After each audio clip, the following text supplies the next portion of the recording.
स्वाभिमान शोध अस्तित्वाचा या मालिकेच्या आजच्या भागात आज आपण बघणार आहोत. प्रभाकर सर रडत असतात आणि पल्लवी त्यांची समजूत काढत असते.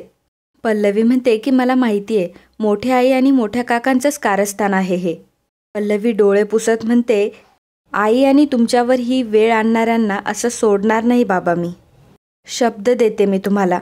असं म्हणून पल्लवी मोठ्या आई आणि मोठ्या काकांना जाब विचारण्यासाठी निघते. तेवढ्यात प्रभाकर सर तिला थांबवतात आणि म्हणतात की नाही पल्लवी, तू असं काहीच करणार नाहीस. मी तुला असं काहीही करू देणार नाही. पल्लवी म्हणते की बाबा अहो पण आईंच्या जीवावर उठलेत ते. त्यावर प्रभाकर सर म्हणतात की हो माहिती आहे मला कल्पना आहे त्याची, पण आदितीच्या जीवाबरोबर मला तुझी आणि शांतनूची देखील काळजी आहे. परत जर तुम्हाला काही झालं तर मी काय करायचं? मग मी कोणाच्या आधारावर जगू? पल्लवी प्रभाकर सरांना समजावत असते, परंतु प्रभाकर सर म्हणतात की नाही पल्लवी, मला काहीच समजवू नकोस आणि आपल्याला काहीही कोणालाही धडा शिकवायचा नाही आहे. बाळा ही रक्ताची पाठ वाहणारे माणसं आहेत, उलट्या काळजाची माणसं आहेत. आपल्याला यात काय पडायचं नाही आहे. आदिती बरी झाल्यावर आपण चौघंजणं लांब कुठेतरी जाऊन राहूयात. आनंदाने राहू. हे घर, संपत्ती, सत्ता वगैरे आपल्याला काही नको. त्यापेक्षा आपण सर्वांनी आनंदाने राहणं हे माझ्यासाठी जास्त महत्त्वाचं आहे.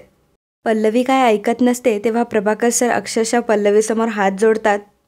ते म्हणतात की पल्लवी मी तुझ्यासमोर हात जोडतो, पण असं काही करू नकोस. पल्लवी म्हणते की बाबा प्लीज तुम्ही माझ्यापुढे असे हात नका जोडू.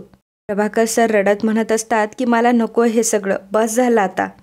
पल्लवी प्रभाकर सरांना खाली बसवते. ती म्हणते की बाबा प्लीज शांत व्हा, स्वतःला सावरा.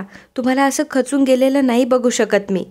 प्रभाकर सर पल्लवीला म्हणतात की पण पल्लवी तू नक्की जाब नाही विचारणार ना दादा आणि वहिनींना? बाळा ते चांगली माणसं नाही आहेत. यावर पल्लवी म्हणते की नाही बाबा, मी नाही कुठे जाते, मी नाही कोणाला काही बोलणार. तुम्ही नका या सगळ्यांचा विचार करू आणि प्लीज आराम करा. आरामाची गरज आहे तुम्हाला, झोपा तुम्ही थोडा वेळ. असं म्हणून पल्लवी तिथून निघून जाते. प्रभाकर सर आदितीचा फोटो हातात घेऊन अक्षरशः ढसाढसा रडत असतात. ते म्हणत असतात की आदिती प्लीज मला माफ कर. तर इकडे विनायक मात्र खूप टेन्शनमध्ये असतो. त्याच्या मनाची सारखी चलबिचल चालू असते, कारण आदिती शुद्धीवर आलेली असते आणि त्याला शंका असते की आदितीने त्याला शूट करताना बघितलंय. अचानक त्याला एक कल्पना सुचते. तो त्याच्या माणसाला फोन करतो आणि सांगतो की एक काम आहे. इकडे पल्लवी अंघोळ करून आरशासमोर उभी असते आणि प्रभाकर सरांचा विचारच तिच्या मनात सुरू असतो. ती म्हणते की माणसाचं मन किती गुंतलेलं असतं जवळच्या माणसात, आणि जर एखाद्या व्यक्तीवर आपला जीव असेल त्यांच्यात तर जास्तच. बाबांची सध्याची अवस्था अशीच आहे आणि असणारच, कारण आईंवर अतिशय प्रेम आहे त्यांचं. शांतनूंच्या गाडीचा अपघात करण्याचा प्रयत्न केला गेला होता तेव्हाही माझा जीव असाच चलबिचल झाला होता आणि सुरुवातीला आईंची अवस्था बघूनही असंच वाटत होतं. पण आता मला चांगलंच कळलंय, जर आपण घाबरलं तर समोरचा माणूस आपला फडशा पाडायला नेहमीच तयार आहे. शत्रूचे सगळे वाईट इरादे आता उद्ध्वस्त करायचेत. मरायचंही नाही आणि शत्रूला कोणाला मारूनही द्यायचं नाही. जिंकायचं, आता कुठल्याही परिस्थितीत फक्त जिंकायचंच. तेवढ्यातच पल्लवीला विभावरी हाक मारते आणि पल्लवी खाली निघून येते.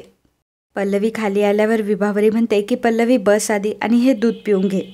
पल्लवी म्हणते की विभा काकू नको, मला खरंच काही नको आहे. विभावरी म्हणते की पल्लवी अगं तू काहीही खाल्लं नाही आहेस, घे बरं. विभावरी म्हणते की जाऊबाई शुद्धीवर येतील हे कळताच माझ्या जीवात जीव आला.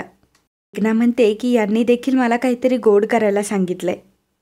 पल्लवी म्हणते की लवकरात लवकर आई बऱ्या होऊ देत आणि घरी परत येऊ देत, एवढीच प्रार्थना आहे आता देवाकडे. तेवढ्यात मोठी आई तिथे येते आणि नेहमीप्रमाणे नाटकं करतच येते आणि म्हणते ऐकणार ऐकणार, देव तुझी प्रार्थना नक्कीच ऐकणार. आदिती बरी होऊन नक्की घरी येणार. खूप दगदग झाली ना तुला? विभावरी म्हणते की मी म्हणणारच होते पल्लवीला की उद्या आम्हीच जातो हॉस्पिटलमध्ये, तू जरा आराम कर आणि शांतनू देखील जरा वेळ घरी आला तर त्यालाही आराम करता येईल. पल्लवी म्हणते की नाही विभा काकू, शांतनू नाही ऐकणार. आईंना जोपर्यंत आता पूर्ण बरं वाटत नाही तोपर्यंत नाही हलणार ते. मोठी आई मात्र मनात विचार करत असते की ठरवलेलं मात्र काहीच घडत नाहीये. ही आदिती तर उगीच मध्ये आली. आता तर तिची तब्येतही सुधारतीये. तिने खरंच विनायकला बघितलं असेल तर? नाही, आदिती परत घरी येता कामा नये. मोठी आई आणि उभी राहते आणि म्हणते की नाही मी ठरवले, उद्यापासून पूर्ण वेळ हॉस्पिटलमध्ये फक्त मीच राहणार. तुला दगदग झाली आहे ना, तू आणि शांतनू आराम करा. पल्लवीला लगेच मोठ्या आईवर डाऊट येतो. पल्लवी उभी राहते आणि म्हणते की नाही, त्याची काही गरज नाहीये. मोठी आई म्हणते का गं? तेव्हा पल्लवी स्वतःला सावरत म्हणते की आपल्याकडं जर कोणी घरी मोठं माणूस आलं तर त्यांना सांभाळायला मोठं माणूस हवं म्हणून. त्यामुळे तुम्ही प्लीज घरीच थांबा. विभावरी देखील म्हणते की हो मोठ्या जाऊबाई, तुम्ही घरीच थांबा. तेवढ्यातच पल्लवीला एका अननोन नंबरवरून फोन येतो. पल्लवी म्हणते की हो बोला, मी बोलतीये.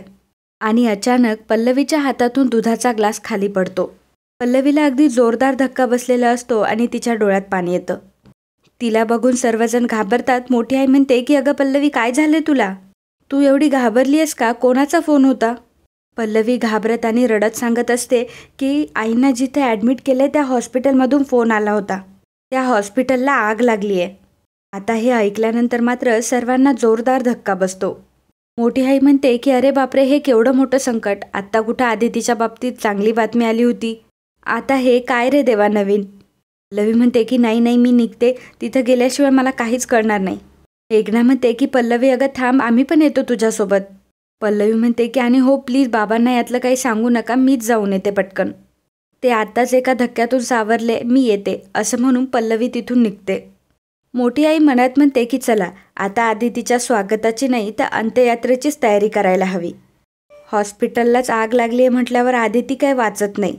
मोठी आई परत नाटकं करत म्हणते की आता ही पल्लवी हॉस्पिटलमध्ये पोचणार कधी आणि कळवणार कधी, काहीही कळत नाहीये. आता आणखी संकट नकोत रे बाबा. तेवढ्यातच मोठे काका प्रदीप आणि विनायक तिथे येतो. मोठे काका विचारतात की पल्लवी अशी धावत का गेली? यावर विभावरी म्हणते की आदिती जाऊबाई ज्या हॉस्पिटलमध्ये आहेत त्या हॉस्पिटलला आग लागली आहे. मोठे काका म्हणतात की काय, कधी? तेव्हा विभावरी म्हणते की आत्ताच पल्लवीला फोन आला होता आणि तेव्हाच आम्हाला कळलं. विनायक म्हणतो की ओ माय गॉड, शॉकिंग आहे हे. आणि शांतनू पण तिकडेच आहे ना? मोठी आई म्हणते की हो ना, आणि आम्ही पल्लवीला म्हटलं की आम्ही येतो पण तिने तर आम्हाला येऊच दिलं नाही, ती एकटीच गेली आहे. यावर प्रदीप विचारतो की नाही पण शांतनूशी काही बोलणं झालं का तुमचं? विभावरी म्हणते की नाही ना हो, काहीच कळलं नाही अजून. विनायक म्हणतो की एक मिनिट, तुम्ही काळजी करू नका, मी आणि बाबा लगेच जाऊन बघतो. प्रदीप म्हणतो की मी पण येतो. त्यावर मोठे काका म्हणतात की नाही प्रदीप, तू इथेच थांब. विनायक म्हणतो म्हणजे प्रदीप काका कसं आहे ना की प्रभू काकाजवळ पण कोणीतरी थांबायला पाहिजे ना, म्हणून तुम्ही थांबा. काही असेल तर आम्ही लगेच फोन करतो. मोठ्या आईला मात्र खूपच आनंद झालेला असतो. तर इकडे आदिती मॅम झोपलेल्या असतात आणि शांतनू त्यांच्या पायाजवळ असतो. शांतनूला देखील झोप लागलेली असते. बाहेरून माणसं ओरडत असतात की आग लागली, पळा पळा. आणि रूममध्ये सगळीकडे धूर आलेला असतो. शांतनूला अचानक जाग येते. सर्व माणसे इकडे तिकडे पळत असतात. शांतनू दरवाजा उघडतो तर सगळ्या माणसांची चलबिचल चालू असते आणि सगळीकडे फक्त धूरच असतो. शांतनूला मात्र काहीही सुचत नाही. शांतनू कसाबसा हॉस्पिटलमधून एक गॅज बेड घेऊन येतो आणि त्या बेडवर आदिती मॅमला शिफ्ट करतो आणि त्या बेडला ढकलत कसंबसा आदिती मॅमला बाहेर काढण्याचा तो प्रयत्न करत असतो. सर्व माणसं इकडे तिकडे फिरत असतात. सर्व माणसं घाबरलेले असतात. सर्वांची चलबिचल चालू असते आणि शांतनू मात्र आदिती मॅमला गॅज बेडवरून ढकलत निघालेला असतो.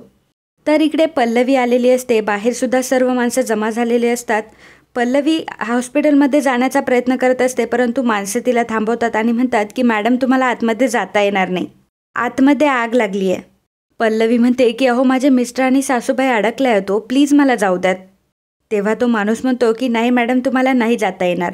पल्लवी म्हणते की अहो प्लीज मला जाऊ द्या, आतमध्ये काय घडले हे सुद्धा मला काही माहीत नाही, मला त्यांच्या जीवाची खूप काळजी आहे, प्लीज मला जाऊ द्यात. परंतु तो माणूस कोणालाही आतमध्ये जाऊ देत नाही. तेवढ्यातच तिथे डॉक्टर येतात. पल्लवी म्हणते की आदिती सूर्यवंशी माझ्या सासूबाई, त्यांची काय परिस्थिती आहे डॉक्टर, आतमध्ये सगळं काय चाललंय सांगा मला. त्यावर डॉक्टर म्हणतात की काही काळजी करू नका, सगळे पेशंट सेफ आहे. आम्ही बाजूच्या बिल्डिंगमध्ये सर्वांना शिफ्ट केलं आहे आणि काहींना करतोय आणि त्यांच्यावर ट्रीटमेंटसुद्धा सुरू केली आहे. आम्हाला आणि आमच्या स्टाफला प्लीज कॉपरेट करा. आग विझवण्याचा पूर्ण प्रयत्न चालू आहे. तेव्हा पल्लवी म्हणते की अहो पण आगीचा कोणाला त्रास तर झाला नाही आहे ना. डॉक्टर म्हणतात की तसं काही असेल तर आम्ही तुम्हाला कळवतो. पल्लवी म्हणते की मग आम्ही त्या बिल्डिंगमध्ये पेशंटला भेटायला जाऊ शकतो का? डॉक्टर म्हणतात की नाही जाता येणार प्लीज. पल्लवीला मात्र काहीही सुचत नाही. ती म्हणते की काय करू मी आता, कोणाला फोन लावू. इकडे मोठे काका आणि विनायक गाडीमधून चाललेले असतात. विनायक अचानक गाडी थांबवतो. तेव्हा मोठे काका म्हणतात की अरे इथे का गाडी थांबवली, हॉस्पिटल तर तिकडच्या साईडने आहे. विनायक म्हणतो की मला माहिती आहे बाबा, जरा थांबा. तेवढ्यातच एक हॉस्पिटलचा वॉर्ड बॉय तिथे येतो. विनायक खाली उतरतो आणि त्याला भेटण्यासाठी जातो. विनायक त्याला विचारतो की काम झालं का. त्यावर तो म्हणतो की हो झालं साहेब. विनायक म्हणतो की मला डिटेल्स दे. तेव्हा तो माणूस विनायकला सांगू लागतो की कशाप्रकारे त्याने वायर कट करून सेफपणे तो बाहेर पडला आणि हॉस्पिटलला आग लागली. विनायक त्याला शाबासकी देतो आणि म्हणतो की शाबास, खूप छान काम केलंस, आणि त्याला काही पैसे देतो. तो माणूस तिथून निघून जातो. मोठ्या काकांना मात्र काहीही कळत नाही. ते गाडीतच बसलेले असतात. त्या माणसाला पैसे दिले एवढंच त्यांना समजतं. विनायक पुन्हा गाडीत येऊन बसतो. तेव्हा मोठे काका त्याला म्हणतात की हॉस्पिटलमध्ये जे काही झालं ते तू केलंस विनायक. विनायक म्हणतो की अहो दुसरा कुठला ऑप्शनच नव्हता बाबा. आदिती काकू शुद्धीवर येणार आहेत हे कळताच जरा रेसलेस झालो होतो. ती जर शुद्धीवर आली असती तर तिने शांतनूला सगळं सांगितलं असतं, आणि शांतनूला जर कळलं असतं तर मग मी फिनिश. म्हणजे सत्तेचा आलेला घास आपल्या तोंडाशी येऊन जाणार होता. मोठे काका म्हणतात की अरे ही किरकोळ गोष्ट आहे का, आधी तर मला विचारायचं होतंस. फक्त एका माणसाला वाचवण्यासाठी तू अख्ख्या हॉस्पिटलला आग लावलीस, मूर्ख आहेस का तू. हे प्रसिद्ध हॉस्पिटल आहे, पोलीस तपास होऊ शकतो. त्या माणसाला जर CCTVमध्ये बघितलं तर, अरे काहीतरी करताना जरा मला विचारायचं तर. विनायक म्हणतो की बाबा अहो कशाला उगीच पॅनिक होत आहे. तुम्ही मला जे प्रश्न विचारले त्या सगळ्याचा विचार मी केला नसेल का. तो माणूस वॉर्ड बॉयच्या युनिफॉर्ममध्ये गेला होता, आणि जरी तो CCTVमध्ये दिसला तरी काही फरक पडणार नाही आहे. जाऊ द्या ना, ते आता सेलिब्रेशन करण्याची वेळ आहे. त्यातून आदिती काकू वाचणं आता शक्यच नाही आहे. आणि आता तर शांतनूसुद्धा. मोठ्या काकांना मात्र विनायकने घेतलेला हा निर्णय अजिबात पटलेला नसतो. ते म्हणतात की चल आता. दोघंही तिथून निघतात. तर पल्लवी इकडे हॉस्पिटलसमोर उभी असते. हॉस्पिटलला आग लागल्यामुळे सर्व माणसं आरडाओरडा करत असतात. पल्लवी त्यांच्याकडे बघत असते. तिच्या मनात सारखा आदिती आणि शांतनूचाच विचार असतो. ती म्हणते की काय करू मी आता, डॉक्टर तर म्हणाले की पेशंटला दुसऱ्या बिल्डिंगमध्ये शिफ्ट केले. असं काही असतं तर शांतनूंनी मला निदान कळवलं तरी असतं, फोन तरी केला असता. ती शांतनूला फोन करते, परंतु शांतनू काही फोन उचलत नसतो. तेवढ्यातच विनायक तिथे येतो. विनायकला बघून पल्लवीला अश्रू अनावर होतात. ती म्हणते की दादा अहो सगळ्या हॉस्पिटलला आग लागली, असं म्हणत रडत रडत ती खाली बसते. आणि मित्रांनो, आजचा हा भाग इथेच संपतो. पुढील भागात आपल्याला पाहायला मिळणार आहे शांतनूने आदिती मॅमला कसंबसं हॉस्पिटलच्या बाहेर काढलेलं असतं. हे बघून मोठे काका आणि विनायकचा चेहरा मात्र चांगलाच उतरतो. पल्लवी शांतनूला म्हणते की तुम्ही एकट्यानेच घेऊन आला आदिती मॅमला इथे. शांतनू गप्प असतो. तेव्हा पल्लवी म्हणते की खरंच तुम्ही वाचवलं तुमच्या आईला. तरी इकडे आदिती मॅमला तसंच घरी आणलेलं असतं. प्रभाकर सर जाऊन आदिती मॅमजवळ रडत असतात. मोठी आई विनायकच्या कानात म्हणते की सगळं आपल्या विरुद्ध घडतंय. आदितीने उठून सगळ्यांना सांगितलं तर. मोठी आई, मोठे काका आणि विनायक यांचा चेहरा मात्र चांगलाच उतरलेला असतो. तर मित्रांनो, कालच्या भागात कमेंट करणारे आपले दर्शक होते सार्थक शिवाळे, राजेंद्र शिंदे, ताराबाई गौरकर, ज्योती पाटील, सुरेखा कारांबळे, कमल गावडे, धनश्री देशमाने, सारिका लोले, अंबुताई शेजाळ, स्वप्ना सावंत, सुरेखा कारांबळे, अस्मिता घोले, कल्पेश मुसळे, सुनंदा चव्हाण, दिलीप चौधरी, दिलीप आचारी, रमेश भारकडे, वर्षा काळे, कीर्ती पाटील, उज्ज्वला वाडकर, वृषाली, अश्विनी बुगडे, उषा जोशी, उर्जिता जोशी, भगत ज्ञानेश्वरी, शुभांगी वालकर, रमेश भारकडे, रेश्मा भगत, नीलम गीते, जिजाबाई, देवेंद्र लातकर, छाया कुलकर्णी, वीणा पाटील, श्रीकांत दीक्षित, वैष्णवी हाजम. या सर्वांनी व्हिडिओला कमेंट करून खूप छान प्रतिसाद दिल्याबद्दल खूप खूप धन्यवाद.